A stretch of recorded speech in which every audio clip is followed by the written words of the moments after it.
flag of the United States of America and to the republic for which it stands, one nation, under God, indivisible, with liberty and justice for all. Go ahead.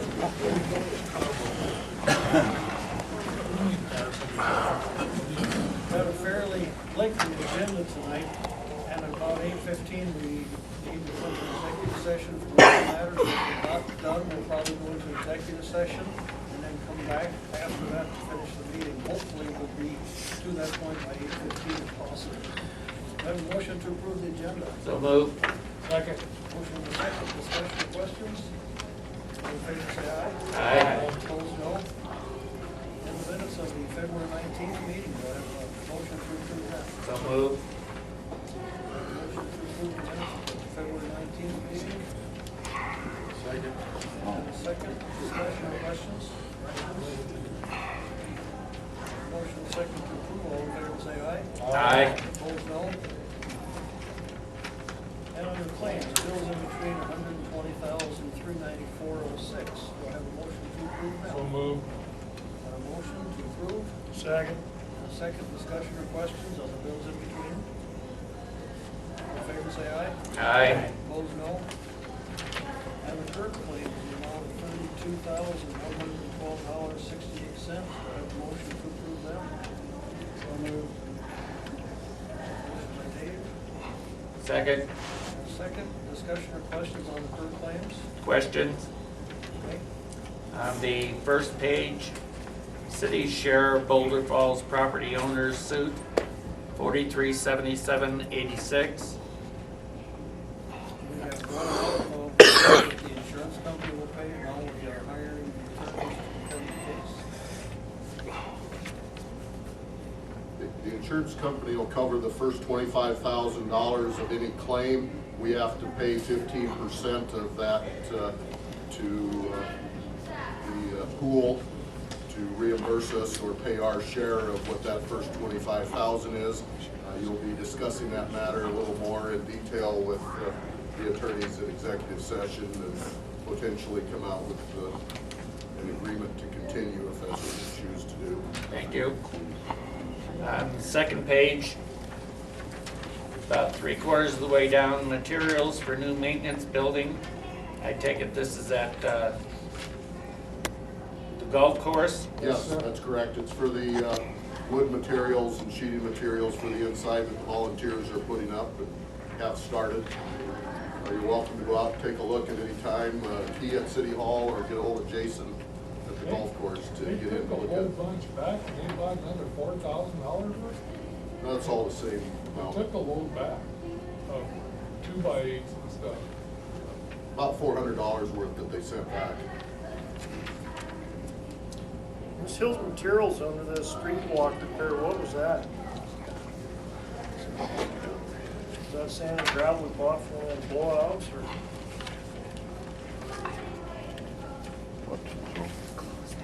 About 2/3 of the way down the third page. Yeah.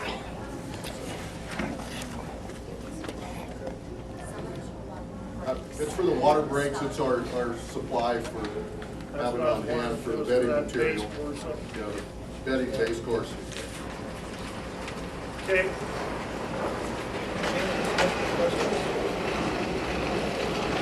Motion second to approve the current claims, all in favor say aye. Aye. Opposed, no. And communication from the public. Cindy, you're first. I just wanted to take some time to let everyone know personally that it's the 115th birthday of the library. The two groups that started it, the Travelers and the Shakespeare Clubs, are still going and supporting us to this day. About 48 women in those two groups. And that's how it was started back 115 years ago. We're going to have an open house, and I just wanted to give each of you a invitation. It's at the end of the month, the 26th of March, from 1 to 5. Thank you. Some people don't know the history of it too much, and I'll just give you a 2 second, no, a 2 minute thing. The library was in 5 locations in this town. The first location being in City Hall. The second location being in what is now the bakery. The third location is the Carnegie Library that we all know downtown. The fourth location was Bethesda Church after the Carnegie was condemned, and then our present location. So 5 locations in all those years. Lots of librarians. The first librarian earned 50 cents a week. Thank you that I don't. And let's see. Today, I was at the front desk and someone traveling through town came to the library to hook up and use internet, blah, blah. And they walked in and they said, wow, what a library. And I want you all to know that I hear that nearly every day. People traveling and our local people love our library. So thank you for your support and hope to see you on the 26th. Thank you. I'd like to make a comment. Our library is 4th in the state of South Dakota. Am I correct? Correct, for patron services. And that, they do a survey every year. I have to fill it out, and it's like, how many staff members, how many computers for the public, how many hours we're open, programs that we offer, the people that come in, it's all calculated out, and we have been honored with working in the city for patron services. That Thank doesn't you. even count the building, it's just services. And so we're number 1 with the building, I always say. Thank you, Cindy. You're welcome. Scott?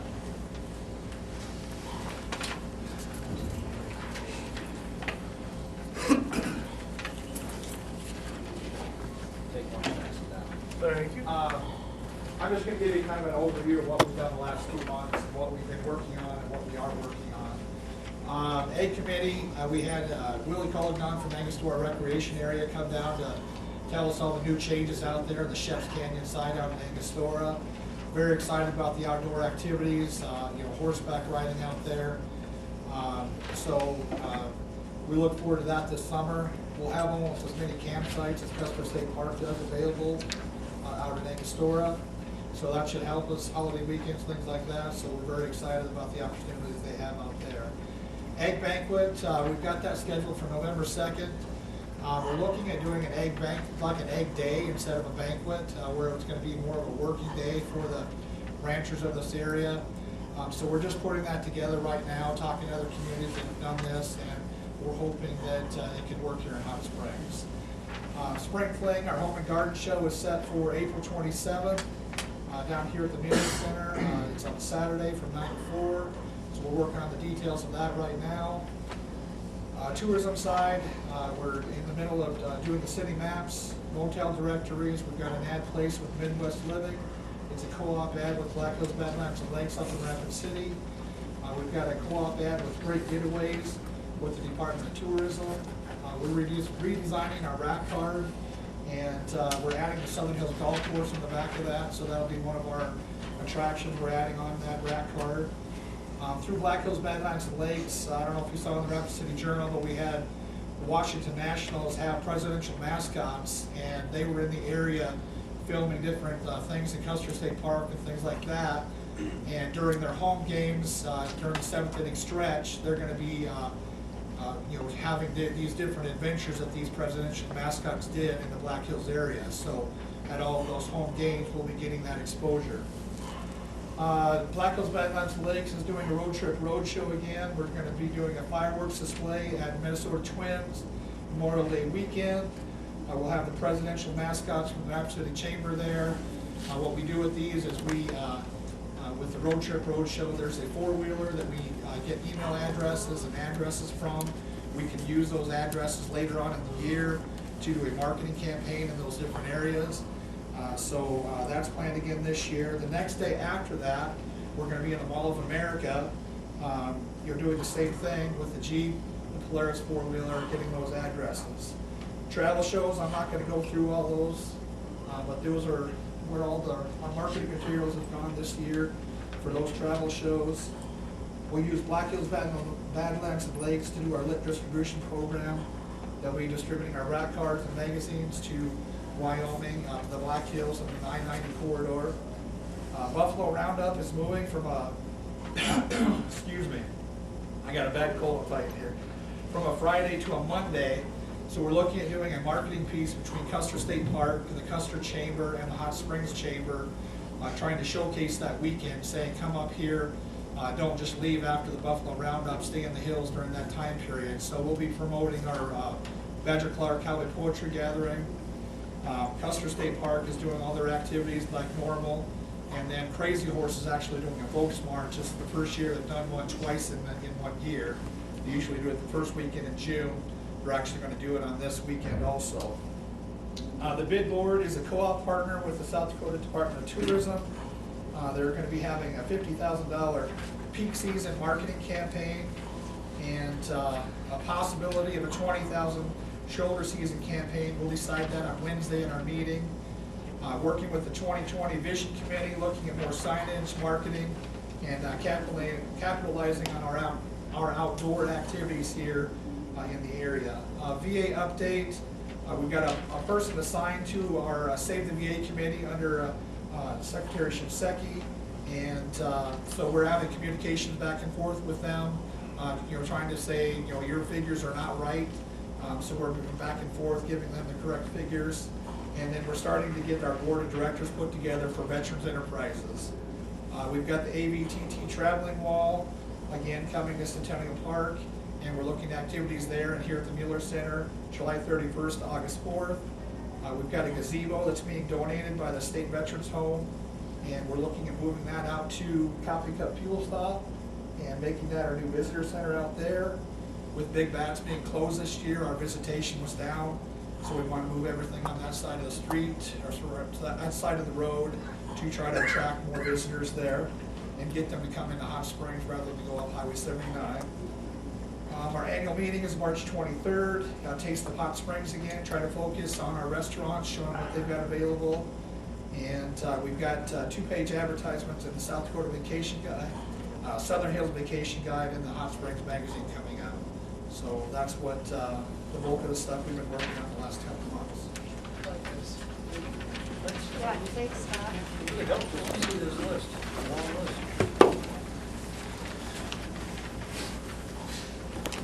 There are some people here about a specific item on the agenda. We won't skip you at that point. We'll bring you on if you want to say something. So is there any other communications from the public? Joe? Yes. Short. Sure. Oh, no, you're okay. I hadn't really planned on saying anything tonight, but this weekend, watching KELOLAND TV, they repeated the same article that was in the Rapid City Journal, which is that, not the most recent one, but the first one, and it said that there's a group of private people looking at buying the plunge in Hot Springs and they're going to close it to the public, and that the town is having a referendum to stop that. Had I not heard that, it's now transferred across the state and who knows where else. I feel compelled to tell you that is not us. There may be some other prior ones, but we will not be closing it to the public.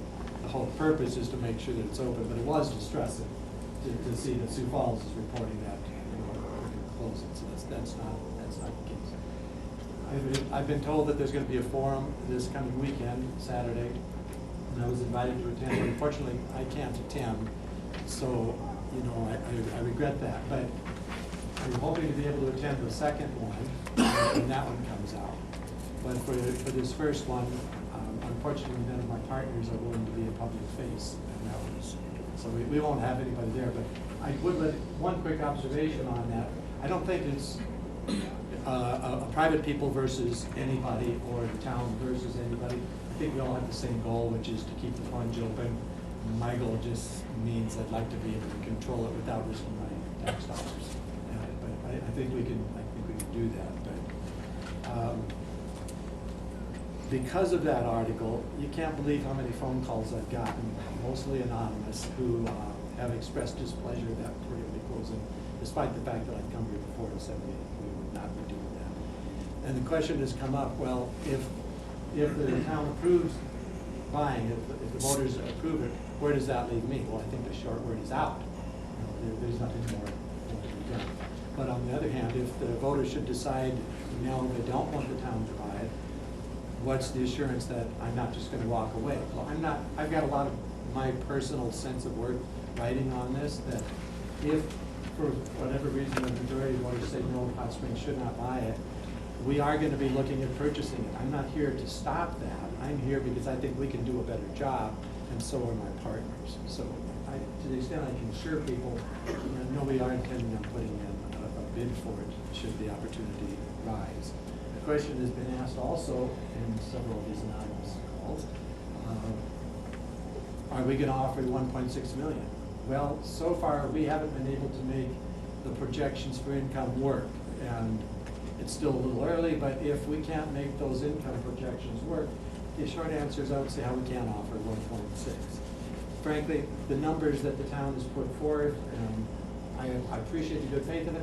It requires every man, woman, and child of Hot Spring to swim every single day for the next 20,000 days. And nobody can die until somebody is born, and nobody can move unless we got a new person coming in. And people have said, well, the town has certain expenses that they can save. I'm not talking about expenses. I'm looking at the income side and the number of bodies to generate the income that's been put forth. But on the expense side, you should be aware, we're not borrowing $2 million. The town is, but we aren't buying that. We can't get our money as expensive as what the town can. That's true. We don't borrow as much, so our debt service is roughly the same. I don't really think cost of money should be an issue or anything. But and I think that's probably about all I wanted to say. We're just trying to figure out how we can make this work, but until there's a vote, all we're doing is sitting around and brainstorming. And even with the relaxed atmosphere that we have when we're brainstorming, we can't make these bodies work. We get the expenses, we can't make it. So anyway. Okay, thank you, Joe. I'd like to make a comment with regard to that. I take exception to your fact that, or your words of saying that it takes 20,000 people continually every day to swim. That's incorrect. Oh, if that's how it came across, no, I did not say that. I did not intend to say that. I think we need to have 3,500 people every month, more than are currently swimming. And that 3,500 is every person in town, on top of who might be using it. Having been one of the people that looked at the records, I disagree with you. Okay, any other communication from public? Oh, good. I'm gonna throw a whole new ball game out here for the city and the council. I'm Sandy Ferguson, and I'm here representing the Black Hills Healing Waters Organization. We began in 2011, right after we heard that the plunge was gonna be closed for the winter months.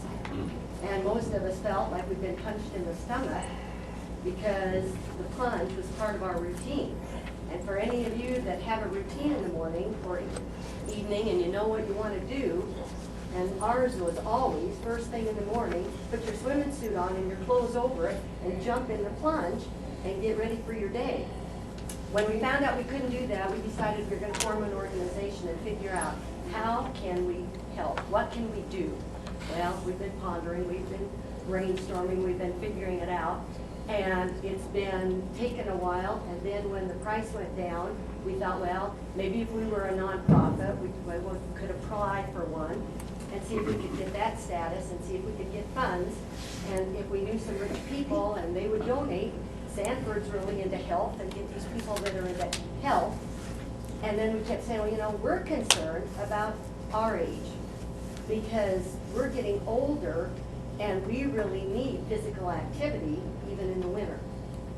So when the plunge closes during the winter, we know specifically different friends have moved and they are gone for the winter and they come back and then they're like, well, we're not sure we're going to stay because we need a year-round facility. And it's like, oh great, now what are we going to do? Then we hear, okay, if we could figure out a way to get it and have the city have it, and then we could be on the sideline managing it because we don't want the city council to have to manage it. And we know what we need at the plunge.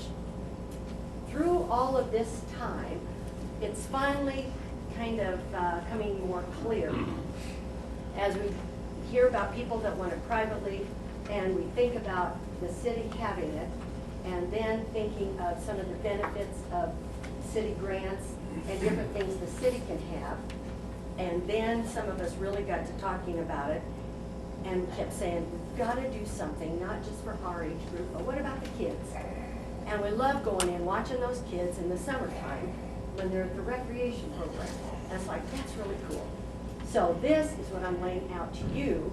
And we wanted it in the paper because we decided we've got to let people in Hot Springs know what we're figuring out we can do as the Black Hills Healing Waters organization is be the auxiliary for Evans Plunge if the city gets to own it.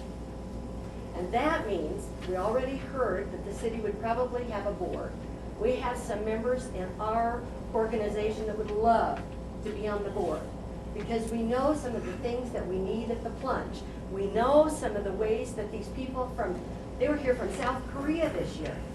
And I asked the ladies, I said, how'd you get to the plunge? Oh, we looked it up on the internet. Oh yeah, that's right. Well, then I looked at the internet and I looked at the websites, and we have a connection with a professional website designer down in Missouri. And he told me, I said, well, people say when they point from Denver to Rapid City, it bypasses Hot Springs. And I said, I heard that, we need to be on the Google map. Oh, I can do that for you. And I said, well, and if our group is out there trying to get funds for the plunge, we want to be the assistant to the plunge, the auxiliary. So when the plunge says, geez, we got a leaky roof, well, we know. We've seen the towels and I've seen the buckets, and I go up and lift weights anyway when I hear the drop, drop, drop of the water. And they said, oh, you know what, we could raise funds for the roof. We could get volunteers, our whole group, everybody's saying, I like painting, I don't mind cleaning. I would be at the front desk if we decide we need to decide if we can ask visitors for extra money to help with the plunge. You have people all over the world that have been here for the plunge. It's a wonderful vacation spot. So then I thought, okay, let's talk about advertising. I don't know how many of you saw the South Dakota magazine, and our beloved bakery got a full page. Then on CBS Sunday Morning yesterday, they had a special about Mount Rushmore, 2 million visitors a year, and Crazy Horse. The South Dakota magazine, well, that's this one. The Mickelson Trail, I don't know how many of you follow bicycling, but the Mickelson Trail is number 7 in the world, the top 10 bicycle rides of the world. We're number 7. And we're trying to, with the 2020 vision, they're talking about hooking up the Mickelson Trail to Hot Springs. The IMAX in Denver right now is featuring the film Titans of the Ice Age, and they have footage from the Mammoth site. Dr. Ag and Brian Wanda are going over tomorrow to see about the film. All this publicity gets people closer to Hot Springs. And you don't think you'd make a profit owning the plunge? If the Hot Springs people vote no to owning the plunge and its water, be ready for private ownership. And they can tell you, and we can hear it, that they'll stay open. But it's uncertain. If the city owns it, has a municipal pool, the Townsends in Nebraska would give anything for a river running through their town. But most of them have a municipal pool. This year we had people going from Hot Springs to Chadron with their kids in their car, and it was cheaper than going to the plunge. We want affordable rates. We understand the city folk can have less entrance fees than those of us in the county. But you need to think about memberships. Get 2, 3, 5-day memberships so people can, punch cards, so people will stay here. They've got wonderful tourist attractions in Chadron. The fur trade gets 60,000 people a year. Fort Robinson gets over 80,000 a year. All we have to do is figure out how to work together. And that's the main thing. And I'm telling you, this group wants the plunge to succeed. Thank you. Thank you. Any of the communications from the public? Yeah. Yeah, my name is Linda Barbell, and I think I have a question that might fall under public safety. We have two beautiful residential apartment buildings, the Evans and Brookside. And I was curious, I was in the Brookside one day when an alarm was going off. And I asked a resident there, I said, "What is that?" He had no idea what it was. And I saw the panel box on the wall, and I went over and it indicated that there was a fire on 4th floor. And I think I irritated some people when I called the police department and reported it, and a police officer come and checked it out. And I think it irritated them that the police officers came and checked it out, that the fire department came and checked it out. And they kept telling me, well, we have somebody assigned to check these out that lives in the building. Okay, in the 30 years that I worked for the federal government, I was always told or trained that when you hear an alarm, you leave the building. And these people, they were sitting there playing cards, solitaire, doing puzzles, and they weren't concerned. And one individual didn't even know what it was. Is there fire drills that are at these businesses, these apartments, or? Did you ask them? No, I didn't get a chance to ask anybody. So, and I don't know There is. what that would fall under, if that would fall under. There is, I live at the Evans. Do ya? Yeah, we have tests and all that. We're told to stay in our apartment Are when ya? the sirens go off, and when they do go off, if we're in the hall or whatever, we're to go in the apartment. Okay. So, Well, yeah, at the yeah. Evans, we do have that. Yeah, well, at Brookside, they were totally ignoring the siren. People were going up and down the elevator, and so I was just kind of concerned for the safety of the individuals living there. Let me get hold of them over there and just find out what to do, because I don't know myself. Yeah, I don't know what they do, other than they just told me, well, Norm checks that out, and Norm will let us know what we need to do. Okay. I live in the Evans, Mhm. Yeah. and we have cords, safety cords, in the bathroom in the fall. And when those cords are pulled, it triggers a light on the outside of our apartment. And then, so if we accidentally pull a cord, that's why they go off, and that's probably why they just figured it was one of those incidents that it accidentally got pulled. So does that alarm sound like the fire alarm? I think so. No, it's a different like sound. bells. It's like bells. Yeah, it's a different sound. Yeah. Well, this panel indicated that it was a fire alarm on 4th floor. I'll find out see what they do, and I'll see what the procedures are, and I'll report back to council so they know, but I'll also give you a call. Okay, Thank you, all right, Linda. thanks. All right, you bet. Any other communication from the public? That's all I wanted to say. Well, I'm not sure, Mr. Mayor, if this is the proper time or not. Are you hearing the proposal for the airport? No, let's wait until we get to that. I think that'll be easier instead of mixing it up. Thank you. Any other communication from the public station? Okay, we'll continue. Ordinance 1127. It's the traffic ordinance. I went through that pretty well at the last council meeting. There was one change since the last council meeting. It's about vehicles.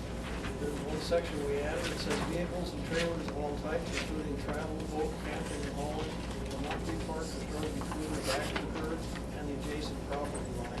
Along with any substantially improved streets, has to get rid of the parking up behind the curb in front of houses that was happening. What page are you on, Mayor?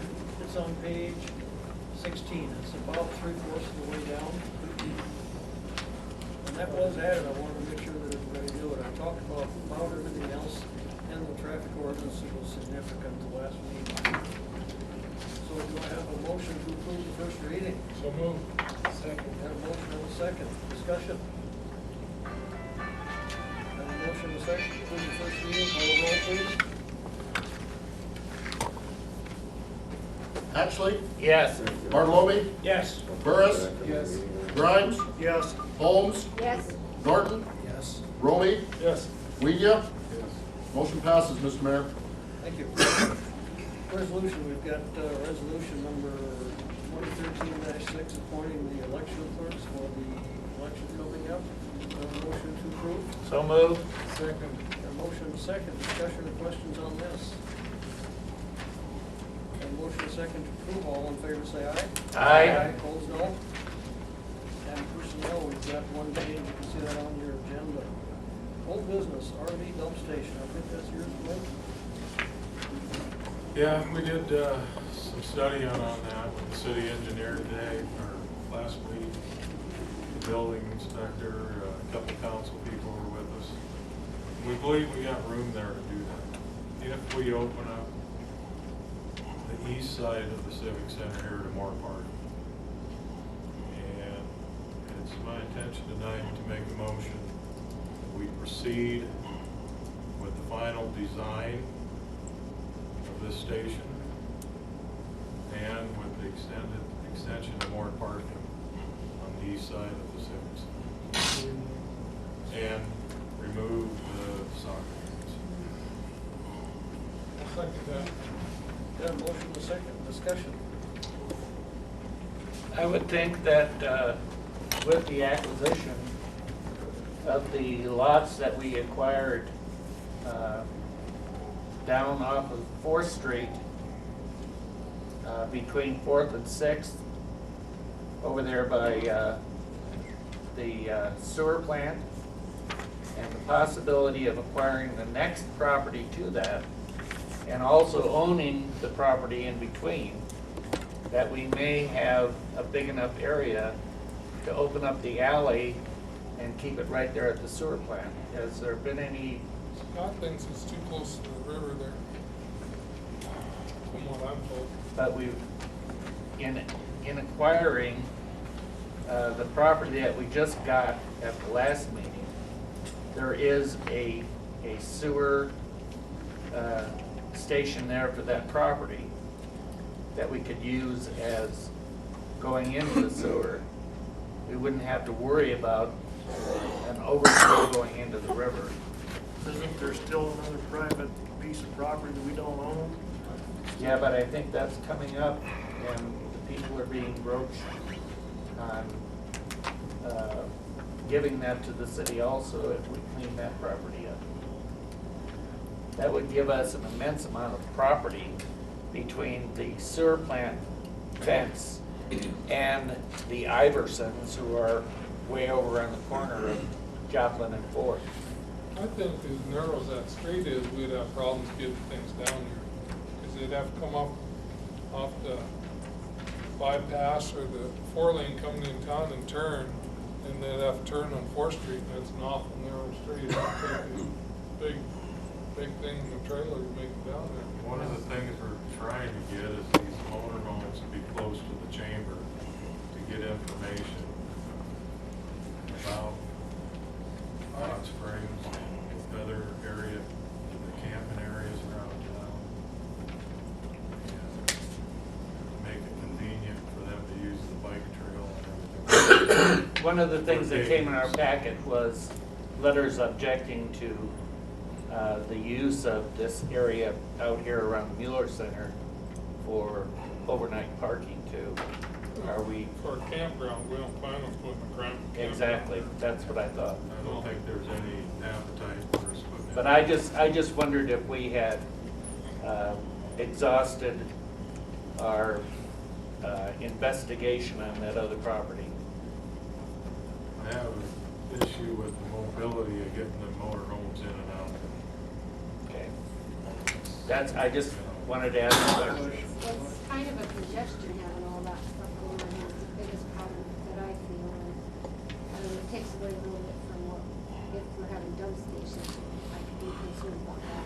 But, you know, these people get an idea of an RV dump station, it's like an open cesspool, it's not. No, it's not. You go to a lot of these campgrounds, they're nice, clean. That's true, but I mean, these our people get the activities that we do here are a little different than Well, there. did you look at the Plans? The plans that these guys, that Scott has? I have, Do you see that they're gonna take out the island here and all that? yep. You still think it's gonna be congested? Just that when we have activities down here, I'm a little bit concerned. I think we would have to build designated pass-through way for the motorhomes to get in and out and lose whatever parking we lose there to do that. But we would gain, I think, 30 to 40 parking spots by opening it up. Out in splash fountain. And by its improvements that we're looking at right now, the congestion that they have on a weekly basis here with auctions and other things with the parking here alongside the building, that will eliminate that. So it would be an immediate improvement on the problems we have right now. By taking the soccer field out. By We're not, taking- no, we're not gonna take that, we're gonna take the fence We're out. gonna take the fence down, we can extend parking for vendors that are coming here and blocking and taking up to 6 parking stalls just themselves. If we can get them off the pavement, where they should be, we're opening up actually more and it becomes more utilized in that. We could mark the sprinklers and have car shows there, I mean, they can still play soccer. We can have a farmer's market there, you can open that up and have. There's a whole lot of ideas that have popped up with the idea of opening up for more parking, for more user-friendly. The idea of having the dump station there is making it a one-stop shop. You bring somebody into town that can actually utilize a dump and water station, walk 30 feet and find out anything they want to about our surrounding area and things that they can do, plus places to camp. That is a benefit to our community. That's trying to keep people here and bring others. The talk is to put up a wood fence between the Civic Center property and the next little house over that's sitting right over here. And on that fence, we would have the advertising for Kemosabe, for KOA, for the Allen Ranch, for Cold Brook, Places to get Central Park. So these people, when they come to Hot Springs, know that there's somewhere else to go. And since Colonel mentioned the letters that were in packets about the concerns over the campground, I called the people at the KOA and talked to them about that and told them we weren't interested in getting into the campground business. Explained to them what we were looking at doing and that in fact we were trying to bring business to them rather than take business with them. Thank you. I had a question back. I'm sorry. Ask him if he called all the campers. And I called the one that was at work. Caroline, did you have a question? What is the thing doing this? RV is not very big, very good. Even if you had the area bigger, it's hard to find, you know, we live here, so we can find it. Someone out of town is not gonna wanna weed, especially someone that has a big fifth wheel or something, you know, business.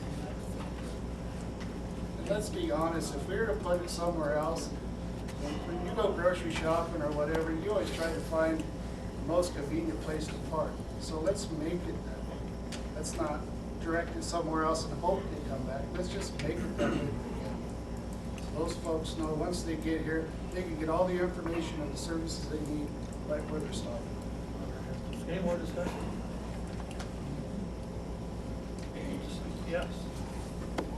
Okay. I guess I can understand an RV dump down here, because that's, we're trying to pull the campers and the people into this part of the town. But are you also going to take the loading dock from up on the hill and move it down here also? So you're gonna have those people that run that loading dock 24/7 down here, going through here at all times. That's the plan right now. Question, Kurt? I just wanted to make sure I understood. It sounded like in the motion that Dwight said, move the soccer field. You didn't hear the part, you said the fence, But I not heard the soccer just- field. Just the fence. Okay. But our long-term plan is to move the soccer field to Butler Park, to utilize this area for civic center events. Well, then take the fence down But completely. as of It's not now, it's adequate. gonna stay a soccer field. Until we get a new soccer field established, we don't want to take the only one away that we have that's regulation for high school. And they can still play on this even afterwards possibly, I mean, so you'd have 2 full-size fields.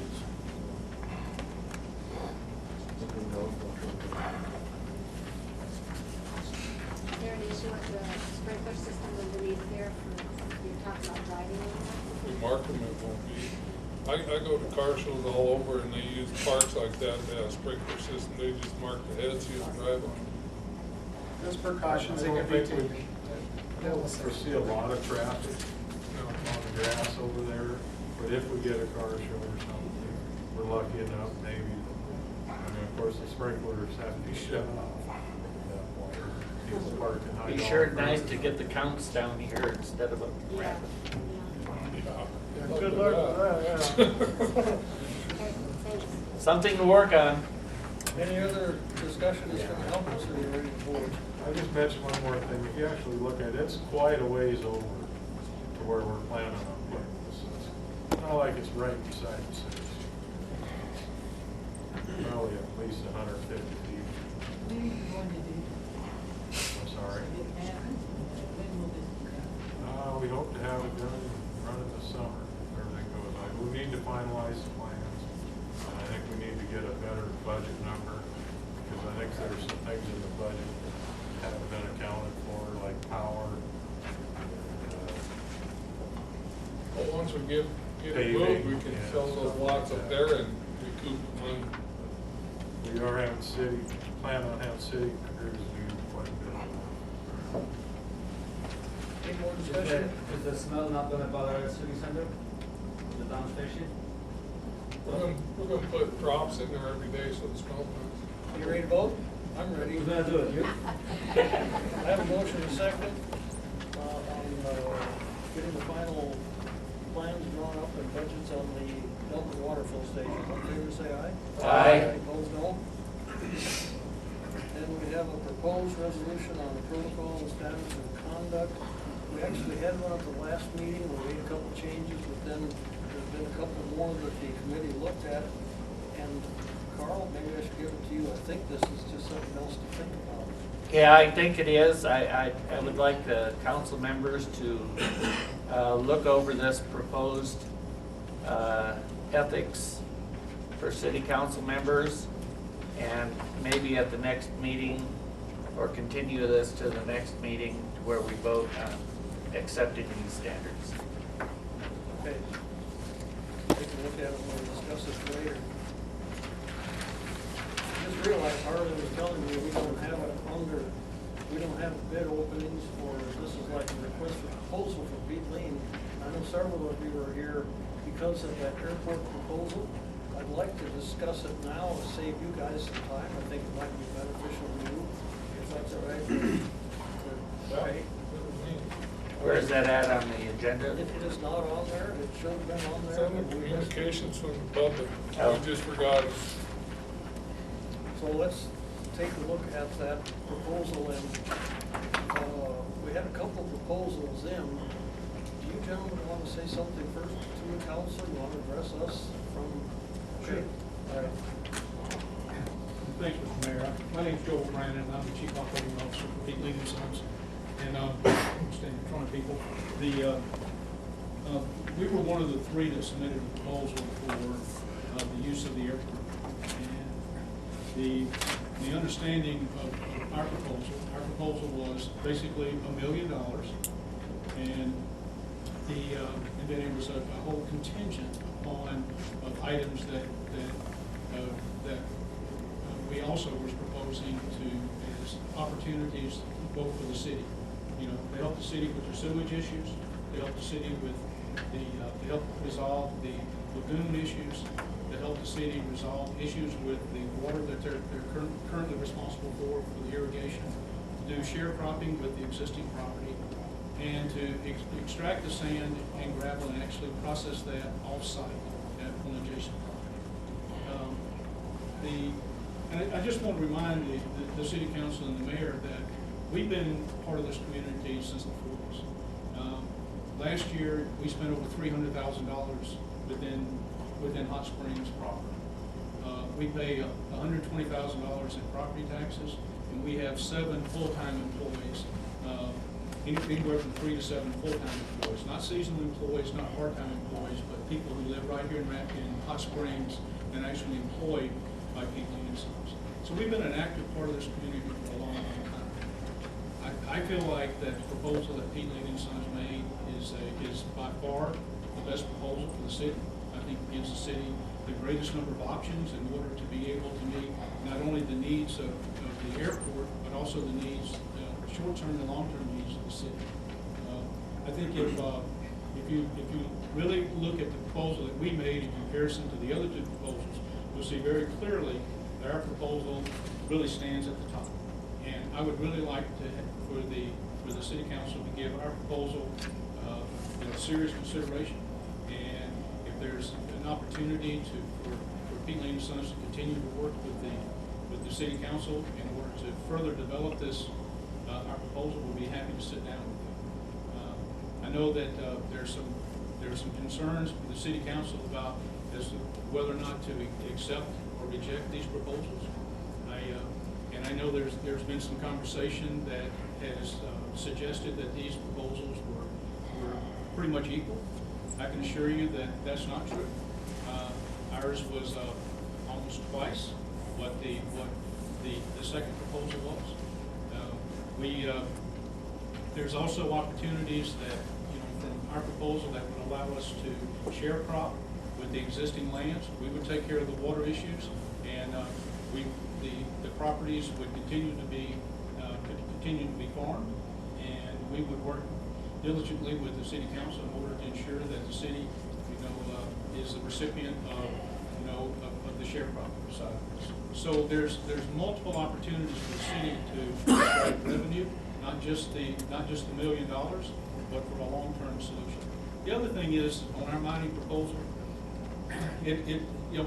we'll only have 8 to 12 acres exposed at any one time. Our plan is a concurrent reclamation plan, so as we disturb the property, extract the sand, the topsoil and overburden will be automatically overlaid into the property. There'll be no exposed water on the property, and all material will be processed off the property. So, and prior to doing any mining on the property, we would do a complete hydrology study, have a reclamation plan in place, and we'd be happy to submit that to the city council for review prior to one shovelful of dirt being removed. So, again, I think our proposal is by far the superior proposal. I hope that you guys will give it serious consideration. Okay, thanks very much. Thanks. Thank you. Any questions of people over here? Anything from the committee you want to share at this time? I think talk to you, don't you? Yeah. Go ahead, you can let him talk. Okay, sure. You asked if they had questions? Anybody have any questions for? Well, your proposal was for the entire 500 acres. That's correct. That can be mine. That can't be That mine. could be mine. And say, part of the question right now, based on the FAA is we're uncertain as to what can be mined, what the setbacks will be, whether it can be mined, where it can be full-face mined, or whether or not it can be mined within several feet of the existing ground. No hydrology studies, at least no hydrology studies have been done by us. So the big question is that how much is there, and how much of it can actually be extracted. What I can tell you is that in our plan of operation, there'll never be more than 12 to 15 acres exposed or disturbed at any one time, and that we will have a concurrent reclamation plan. And all the other properties that's not being disturbed will continue to be a productive part of the operation. So there's a lot of opportunities there from our perspective. But again, I think a complete hydrology study needs to be done. We need to understand exactly where the groundwater is. We need to understand exactly how that water is migrating to the river or where it's migrating to. Just because the topography looks a certain way doesn't necessarily mean that 40 feet down the shale looks the same way. I can tell you from the hydrology studies that we've done in areas in close proximity, that's absolutely not the case. We were shocked by what we found when we did the hydrology study. So my recommendation would be, before you turn over one shovel full of dirt, you understand exactly what you're going to do, how you're going to do it, what the reclamation plan is going to look like, to make sure that you have an end use that meets with the city council's approval. As a member of the council, I've read all three of these RFPs that came in to the council. And I do find that in reviewing them monetarily wise, Pete Lane is the best by far. However, I do have question with the exclusivity clause, and is that in perpetuity, or is that for a set amount of years? Are we gonna look at 100 years down the road that you might come in and start mining? And maybe the value of the property has increased substantially from that point that we're looking at right now. I have to look at that down the road. And I understand that, and that's a very good question. The exclusivity piece of that really has to do with the fact that because we're all uncertain as to exactly what the FAA is going to require and how the FAA is going to see mining or adjacent mining to the property or other property uses. You know, what we don't want to, what we found is that if we're going to pay $1 million up front, and we want to make darn sure that we're in control of our destiny, that an adjacent miner is not going to do something that puts us in our mining permit in harm's way because the FAA decides that because one person has done something incorrectly, they're going to shut down mining in that whole 517 acre complex. So the exclusivity has more to do with making sure that we're protected. You know, we know that we're going to do the right thing. We've been a part of this community for a long, long time. And we're going to do what's right. We're going to work with the FAA, talk to the FAA in great detail. I think I understand what they want, but it seems, depends on who you talk to. But those are items that need to be worked out. As far as our proposal was for the life of mine. I couldn't give you an answer to your question because I don't know what the life of the mine is because I don't know what the reserves are there. So it was a way of saying, you know, they have the right to be able to extract the minerals that are there, depending on what the setbacks are. We have no idea what they are or what the FAA is going to allow us to do as far as extraction. So it is a little bit vague, but it's vague. But our proposal is also, as you said, our proposal is by far the best. If the city council could see itself to accept our proposal, contingent upon final negotiations with us and with the FAA, I think that would be in the city council in Hot Springs' best interest. I think if we could limit the exclusivity to 20 to 30 years, but not 100 years out, that's my concern. Again, I appreciate that, and I think if our proposal was accepted and we were able to sit down with the city council, I feel certain we can work out. Did you want to speak a little bit too? Sure, Matt. I'm Matt McPhee with Crow Ready Mix, and we also turned in a RFP for the airport property. City council got to see it. We just want a small 76 acre portion that is adjacent to us and to Pete Lean. Monetarily, it wasn't $1 million. It was only $500,000, but it's a lot shorter term. There's no exclusivity to it, so at the end of us mining, our RFP also states that we will reclaim it to whatever the city wants, whether it be irrigated property, and we'd also give our 160 acres back to the city with the 76 acres. So that's pretty cut and dried from start to finish. We didn't put an end date on there either, but as Joel said, not knowing what the reserves and what the setbacks are with the FAA right now, that's how we approached it, I guess. So,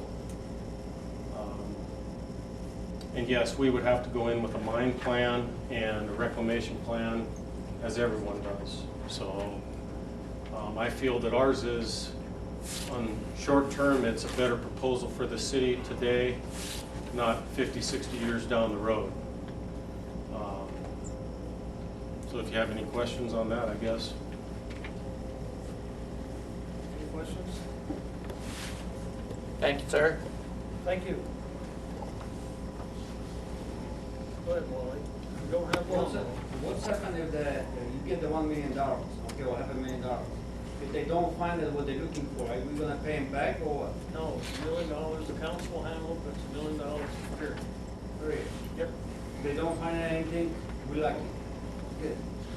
You know, I think that this decision is big enough where, I know I just got really involved with it last week, and I'm afraid to ask the council to make a decision on this for another couple of weeks. I'd like them to take a look at the proposals closer, maybe ask some questions.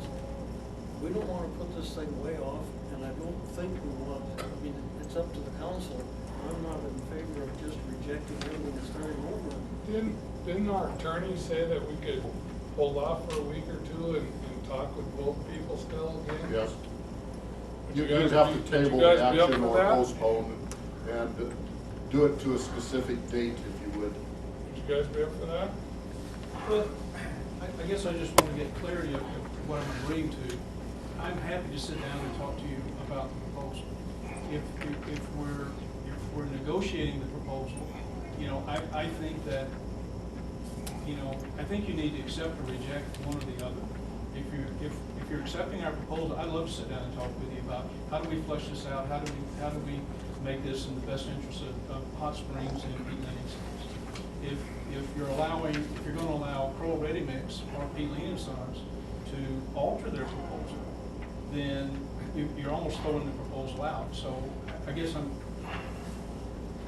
I understand what you're saying, Mr. Mayor. I just don't understand that answer. Right, you know, I don't think we want to go back to renegotiate, but I think that I, for one, need a little bit more time. I don't get to vote on this, but I would need a little bit more time to help direct the council as to which one I think is best and why. I'd like to have a better feeling for it, and I think that I'll have that within a couple of weeks. So is it proper to make a proposal to table this until the next meeting? I've got a question first. You said you're not open for changing, but you said to him about being exclusive that you might be able to negotiate the year. His question was it 20 or 30 years, and I said, it's life of mine. The exclusivity stays.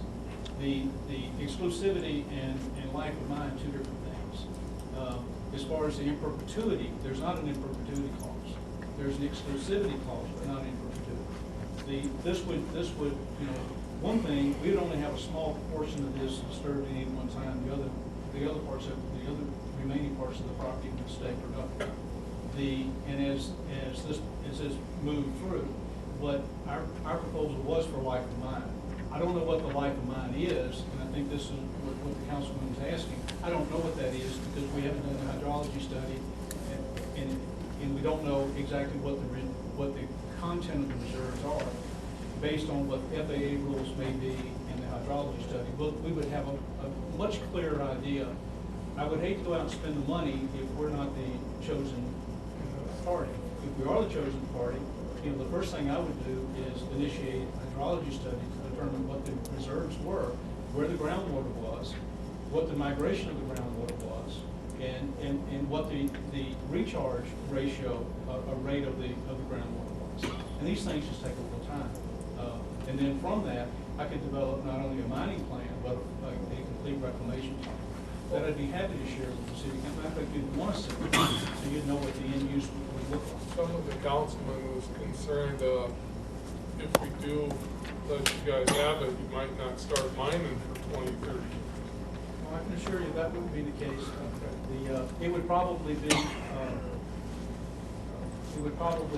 years before we start mining it, because it would take me probably 6 months to a year just to complete the hydrology study and to get all the infrastructure in place on the adjacent property in order to start processing sand. So it wouldn't be immediate, but it would be in the very near future. This off-site recreation facility, I guess.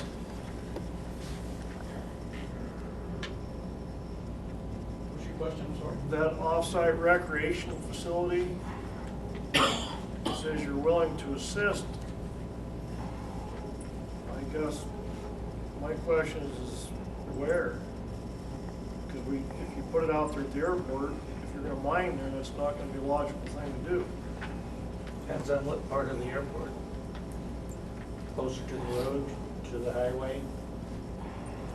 But I think these are all things that we sit with the city council and discuss. There's a host of different ideas that, I've heard from the city as far as what their needs are, what their desires are. And, I don't know exactly what they would be. That's the reason for, our proposal written the way it was. We tried to hit every one of those options that you put in there, because we felt like those were options that you had put in there because they were something that was of interest to the city, or issues with the city that they need to get resolved, as well as others that aren't in. I think that the acceptance of our proposal allows us to sit with the mayor and the council and talk about, okay, how do we get to feed the needs of Pete Lean and Sons and also the needs of the city? Because I think there's a way to do this, but it's going to take some time, because each one of you sitting here, I think, have individual desires that you would like to see implemented in this proposal.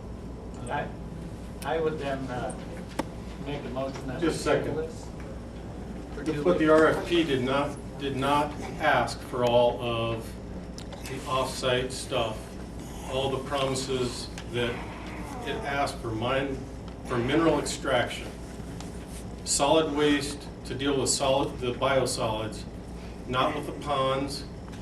That is a problem with the city.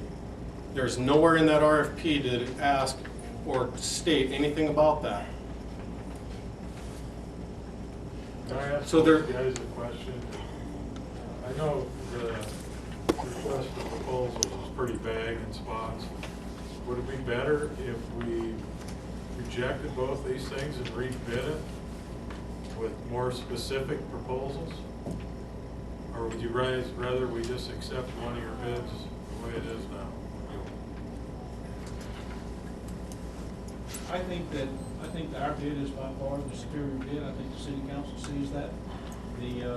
I can tell you that if you reject both proposals tonight and open it up for a rebid, we'll have to take serious consideration as to whether or not we want to continue to participate in this. We put a lot of time and effort into this, and I don't think it's fair of the city council. I know it's a request for proposal, I know what it says, but this has been treated like a bid. You've opened up our proposal to Kroll Ready Mix, you've opened his up to us, and I don't think it's fair for Matt, I don't think it's fair for Pete Lee and Sons. Fair enough, I just wanted to get your opinion. Do you feel the same way, or?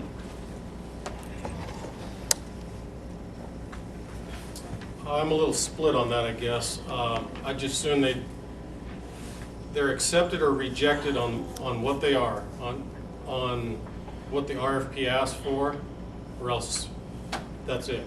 They just need to be rejected, accepted or rejected, or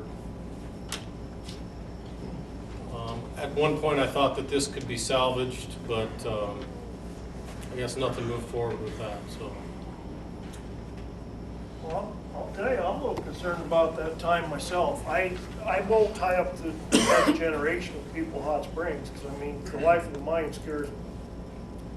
I mean, I want a year on there. I'm not willing to tie this up for 200 years. That scares me. And yours is at $1 million, and theirs is at $500,000, but they're only asking for a small chunk. But who knows what sand and gravel is going to be worth in 10 years when they're that next. That was deal my comes concern out, with this. You know, But the thing so we is- could be shooting ourselves in the foot by tying it up. We could be too, because we don't have any idea how much sand and gravel's there. Yeah. We don't know what the FAA is gonna require. We don't know what the setbacks are gonna be. We know how much acreage is there, but we don't have any idea how much mineable acreage is there. I mean, all of these things have to be discussed. That's the reason for the submission of the bid, is to be able to sit down at the table and first clarify, what the FAA may say no to all of this. We don't know yet.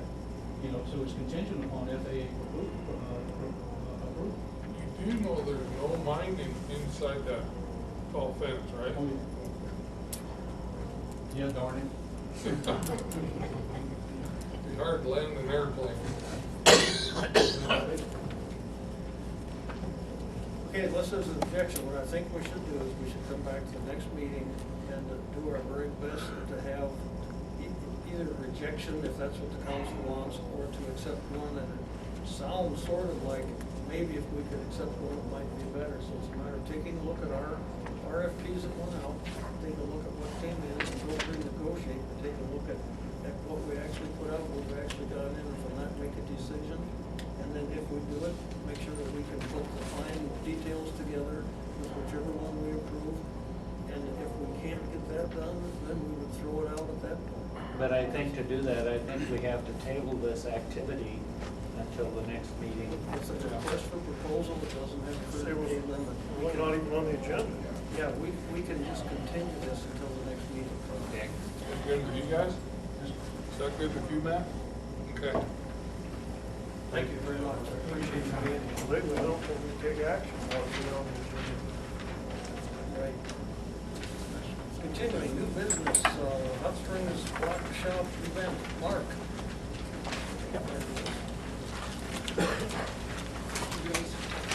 I think you guys got information in your packets about the Todd Becker Foundation and what they're wanting to do. They came back in 2010, did a high school assembly, were invited in by the high school. Todd Becker was a high school senior, killed drinking, driving, and his brother Keith has used that as an opportunity to really reach out and teach high school age kids about the impact of those choices, that type of thing. And this is a follow-up event they want to do more of an outreach event in the community. There's currently 6 churches working together with them on that, a couple others that are talking about it. And but you see they're making a request to have an outdoor block party, shutting down a street, that type of thing. So I don't know if you have any questions about it, but I can answer hopefully anything you might have. You've talked with Department of Transportation on this, I think, is that right? They have. Yeah, they handle, the Todd Becker Foundation actually handles getting all the permits. They've talked to them. It was recommended by them, the particular block there on Chicago. They've contacted every single business on that block, and every business has said yes, except for one they hadn't been able to get a hold of yet. And even a couple of them have volunteered to provide power for them and extension cords and stuff. So. Okay. Can I ask you a question? Yeah. Why wouldn't you utilize the parks? You know what? I don't know. This is what they've been doing in communities all around, and they said this is what has been a very effective outreach and well attended by communities, central location down. So I'm not sure why they have chosen to do a city street block park party instead of trying to use various parks. I'm not sure what their reasoning is for that. In visiting with Kyla, they said what they have found that being in the street, they get better exposure on the ends of the block where the streets are coming together. They do events right on those ends. If you're in a park, it's kind of off the beaten path. You're out of the way, and they want the, as you said, the purpose is exposure and get their purpose out there in front of the public. And connecting the community down to the churches are going to work together to provide a very simple barbecue. I mean, hot dogs and chips, that type of thing. People walking in, being able to grab that and do that, and just enjoy that time together and bring them all downtown. What's the feeling of the council? I make a motion, we let them use it. I'll second. Is that a motion that says they could use it as long as all the proper Everything's cleaned up. procedures followed with closing off streets, et cetera? That's what I heard. Yes. I have a motion and a second. Discussion. A motion and a second to approve. All in favor, say aye. Aye. Opposed, no? Thank you very much. Can I just make a comment? 30 seconds. That'll work. Carl, I think earlier I misspoke terribly. I meant to say 3,500 people per month. I believe I may have said per day. That was badly mistaken. The way the word day came from. I meant a month. Thank you. Next item is to approve Catherine Haveman to do our audit again for the 2012. So moved. Motion to approve. So moved. Have a motion to approve, do I have a second? Second. Motion and a second, discussion or questions? All in favor say aye. Aye. Opposed, no.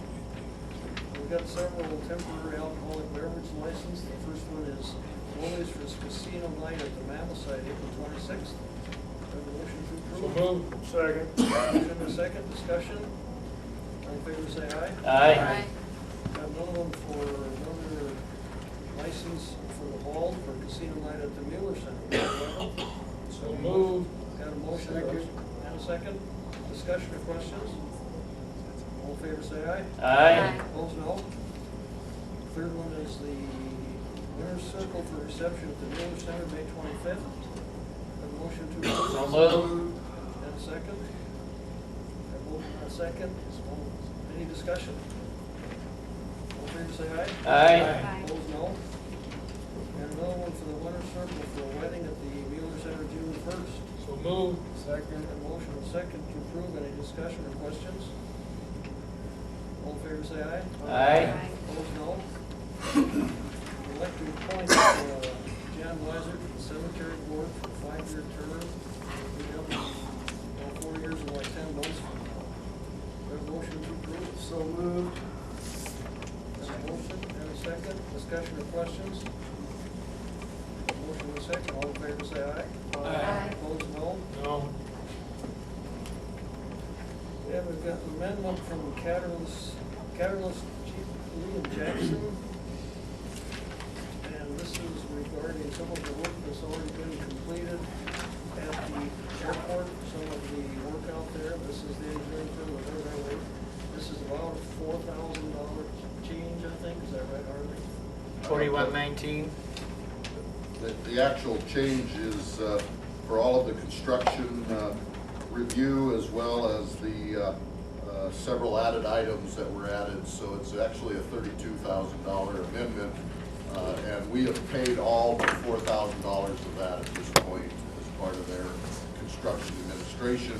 This is something that they should have had to the city council prior to the construction starting. So it's yet another one of the issues that I've been visiting with the council committees on, and we need to do an RFP for, out there for consideration of a new engineering firm for review. We do have 5 engineering firms that are interested in putting in a proposal to the city for the next 5 years. Okay, we need to hold money back till they fix that exhaust on those heaters. The contractor would be the ultimate one responsible, and not necessarily the engineer, but we can sure make something like that happen because they're Don't ultimately put pressure on responsible their, for it. So. yeah, don't put pressure on their contractors. Yep. Yeah, motion second to approve. Any more discussion? I make the motion. I have a motion and a second. Oh, I'm sorry. I have a motion by Dave, and a second. Greg. This Any more is a final discussion? payment. No, this isn't a payment, this is just a contract amendment. As they're going through their closeout of the grant, they said, oh, we don't have the total contract covered under the grant closeout document. So this is an item, like I said, that should have been approved prior to any construction going on out there at the airport hangar. Any more discussion? It's an amendment to the engineer contract for the services on the airport hangar through the aeronautics grant. Thank you. Any more discussion?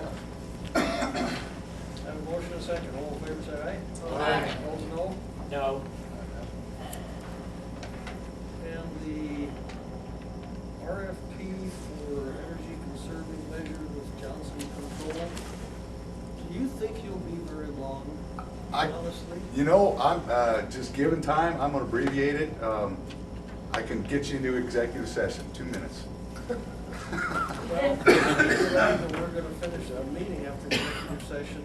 And if we can go really quick and have short committee meetings, I've only got, at least that way the public gets to hear the committee meeting.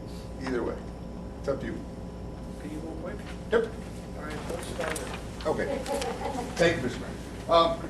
Good evening, everyone. Again, my name is Mike Hubbard, Johnson Controls, and I just wanted to update you on the infrastructure and energy improvement project that we've been proposing.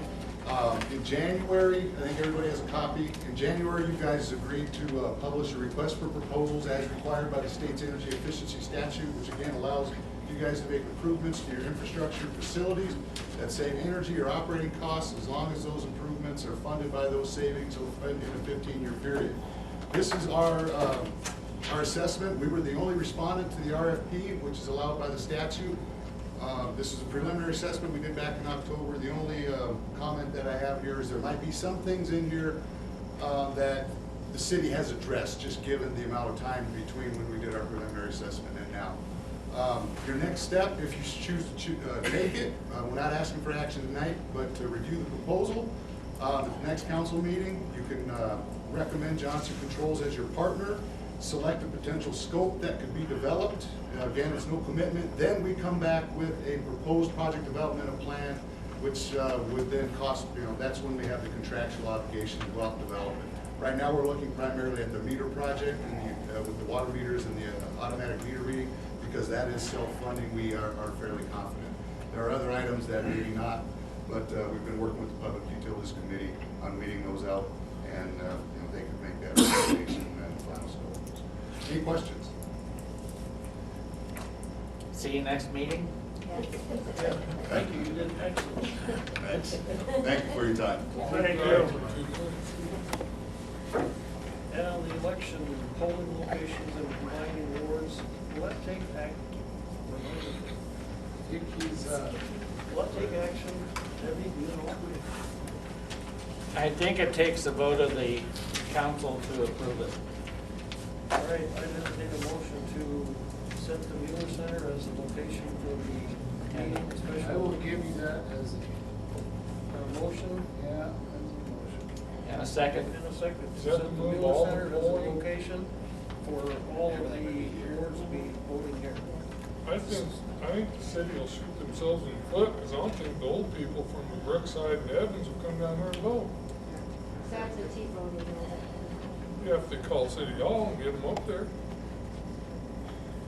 Okay, I have a motion and a second, more discussion. I agree, I think the absentee voting, but it gets bigger and bigger every year. Okay. Any more discussion? A motion and a second, all in favor say aye. Aye. Opposed, no? No. And let's go as quick as we can with committee reports, otherwise there won't be any public here. Unless people want to wait till after executive session, but it'll be a little while. Carl, did you have anything tonight? Just very quickly, we talked about the electrical boards and setting them at $105 per person.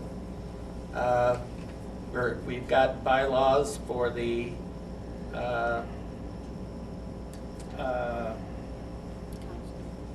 council on the Parks and Rec board, and we'll be looking at that further. We have 2 forums coming up, one at 1 o'clock on Saturday regarding the plunge, and that's the 9th, and one on the 22nd at 6 p.m., which is a Friday of March, regarding the plunge. So if you can attend, the first one is an informational type, and the second one is going to be a Q&A type forum. And they'll both be in the theater here at the Civic Center. And you have? I was gonna say that. We have co-sponsors of the programs being the Chamber of Commerce and the Southern Hills Economic Development Corporation. That's all I have, Mayor. Thanks, Carl. Can I ask a question? You bet. How come the Parks and Recreation ain't doing this for the Parks Board and stuff? We will include you, sure. I'm not in the Parks and Recreation, but there's two guys on the council that are. Well, for that, board, yeah. down here, the way that, okay, the way that I understand that thing is that, It has to be there's a gentleman out there established. is supposed to contact somebody to see what all the parties are supposed to be and what funds are required. I always thought this was a done deal, right? Was it? This is for that board that they want to put together that runs the Evans Plunge if they vote on it. The golf course, the parks, all that stuff. No, that's It ain't not, a done deal. no, that is not, but there's a. That's what I'm committee. talking about, why you guys ain't involved in that. Right now, I cannot give you an answer. Okay, that's good enough. Well, it just seems like it should be a Parks and Rec deal, not a admin promo deal. I mean, Okay, I will get with Harley? no, Carl? Carl, and we'll see what happens. Okay. hey, Public Works, right? Real quick, though, the water code, the new water ordinance will be ready for first reading at the next meeting. And one of the main changes we got in there is these structures around town that people use as storage sheds that have water service going to them. After 180 days, if they don't hook their water up, we're gonna start sending them a water bill. To try and encourage people to get these vacant structures rented out, fixed up, tore down, whatever. It'll be a minimum billing amount on water. That's one of the major changes. And we've also made it easier in there for people who got the small apartments here in town. If they remodel them, they can put in separate water meters to let the tenants pay their own water bills. Thanks. Anything else from Public Works? That's probably it. That's it. That's Public Safety, great. We had, we went over the traffic regulations and the bicycle regulation. And I guess we already did the animals. So we went over those and rewrote those. I thought the bicycle was gonna be on there tonight, but evidently it's not. Did you have questions? No, I'm gonna talk about it just really quick. Oh, our regular meeting will be next week. Is it Monday or Tuesday? I forgot, Monday at 9 o'clock. And we'll be talking about airport stuff and other things. Okay, That's it. thanks. Joe, did you have anything? No, we don't have anything, we have our meeting tomorrow night at 5:15 at the library. Okay. Harley? Just real quick, petitions are circulating. Friday was the first day to take petitions out. We have one council seat in each ward open. Feel free to contact City Hall to get your petitions. Required signatures needed are 23 or less, depending on which ward you're in, to get in on the fun and games that we have during the council meetings here and all the other times that we do that.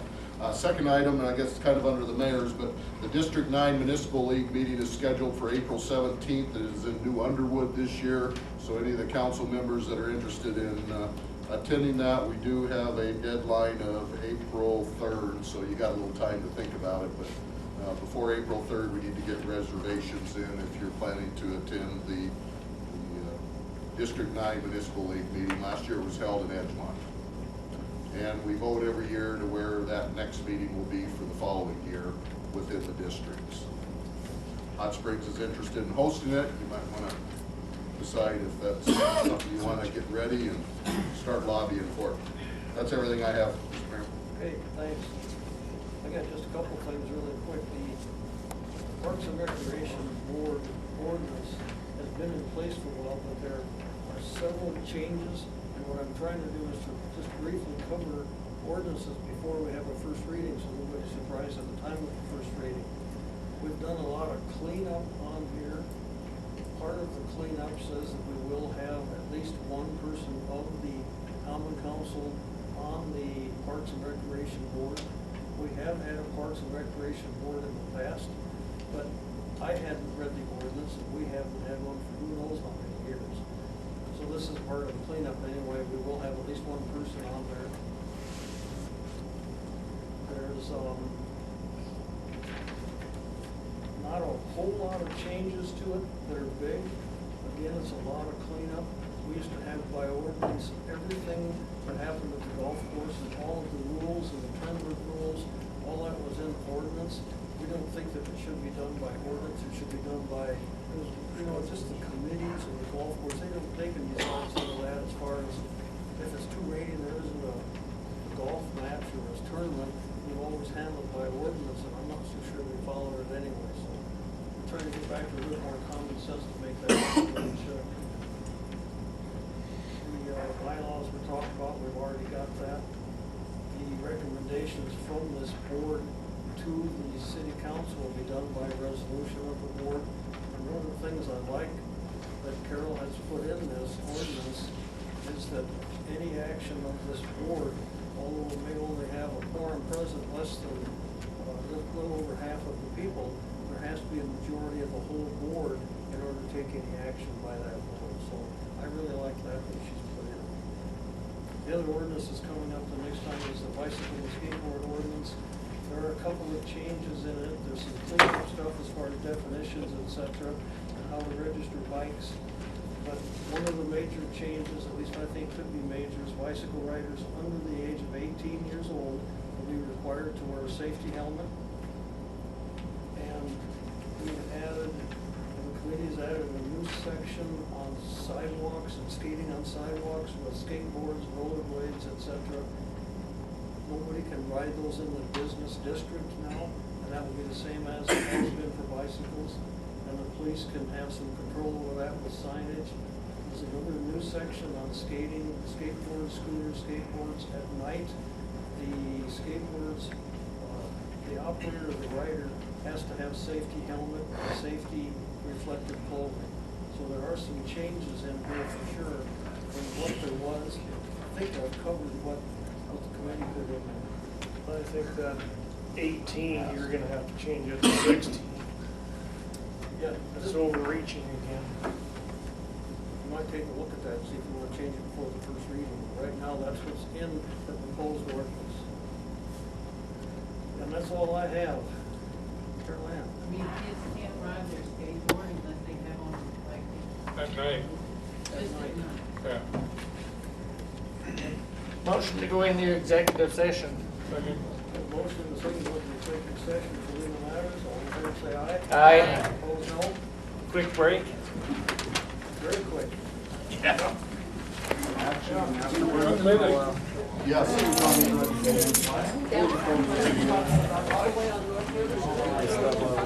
I like go out too, because we're the police, pick the bicycles up.